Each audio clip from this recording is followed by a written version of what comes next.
Hi guys, so I've just recently bought a couple of lenses for my camera off of eBay. Two newish lenses, one sort of older than the other. One of them's a bit of a mistake, although it did work out right in the end. But they're both necessary and I'm going to show you what I've got.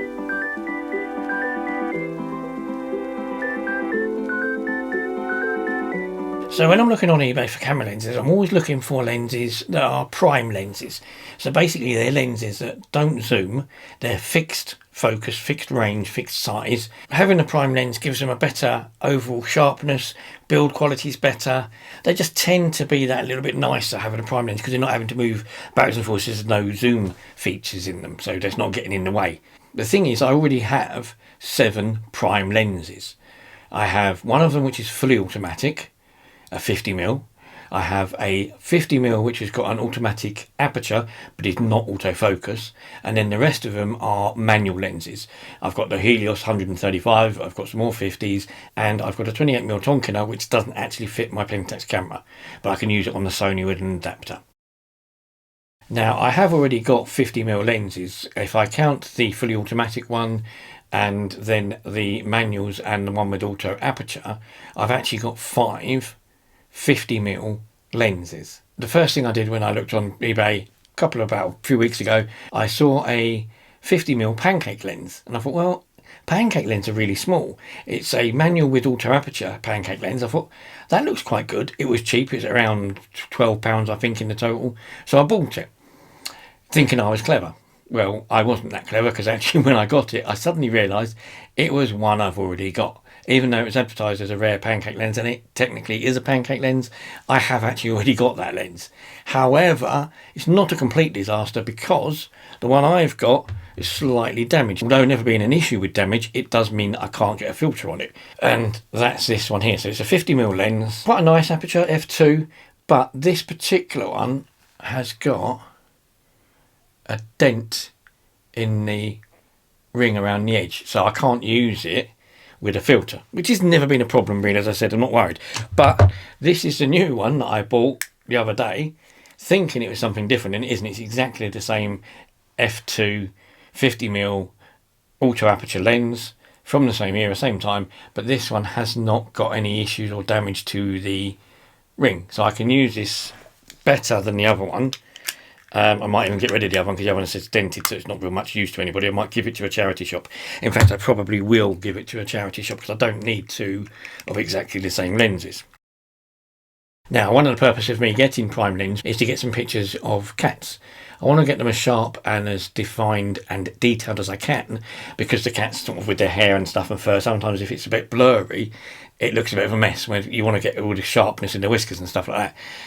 But the autofocus would be better for me than the manual focus on this one. Although it's a good lens, I'll use it for other things. I'm thinking, well, maybe I want to get something else.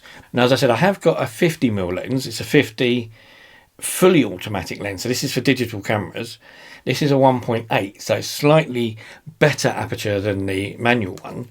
Nice lens, nice and small, all plastic body. It's not metal like the older ones, but these are good little lenses. But 50mm is quite close, especially if you're trying to film cats or something like that in a room. You're not going to be miles away from. So I've been looking for ages to get something a little bit better, something I don't have to get as far away from the subject by having to move backwards because the lens is too close to them.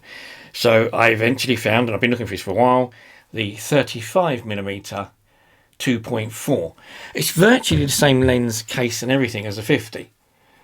Again, you know, these are normally about 150 odd quid. I got it much cheaper than that, about a third of that price on eBay.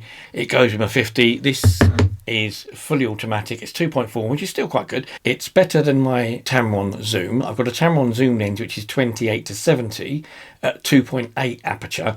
This is 2.4 and it's 35mm, so it's an in-between size, which is quite nice. And because it's a prime lens, hopefully it's going to be sharper and more detailed, and I will be able to get some nice decent pictures out of it.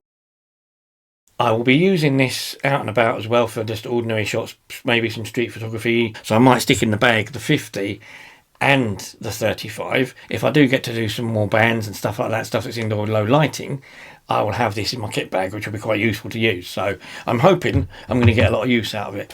I know I definitely got to get use out of it with the cats. The problem with the cats is getting them to sit still.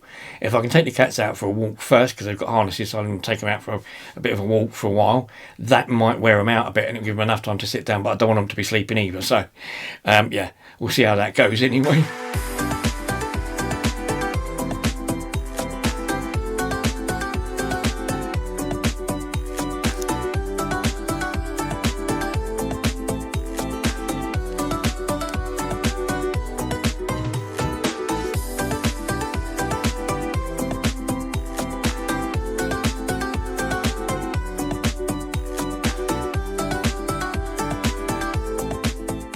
So I am quite impressed with it. I don't think I'll be doing much with the cats at the moment, because the cats sort of aren't so easy to capture, and I'm going to need to plan somewhere, putting them somewhere where I can take pictures of them. But there's other things I can use the lens for. There's loads of things that I can do pictures with. It'll be a nice lens to take out on a daily and use along with the 50. So you've got the 50 and the 35, both prime lenses, both super sharp.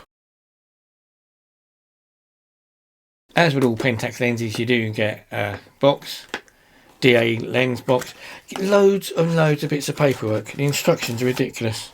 I mean, the lens is tiny when it goes in this little box. Got a little bit of bubble wrap that goes in there. And then you get like 50 million bits of paper that tells you all about it, which you don't necessarily need. But yes, I think this is going to be quite useful. So hopefully I'll get out and do some more pictures. You will see more pictures on here that I might do with this lens. You will also see pictures on my Instagram. If you follow me on Instagram, you'll see me there. And you might see my stuff on Facebook if you follow on Facebook. But now that I've got it, I hope to make as much use as I can of it and get out more with the SLR camera and do a lot more than I did say last year with it.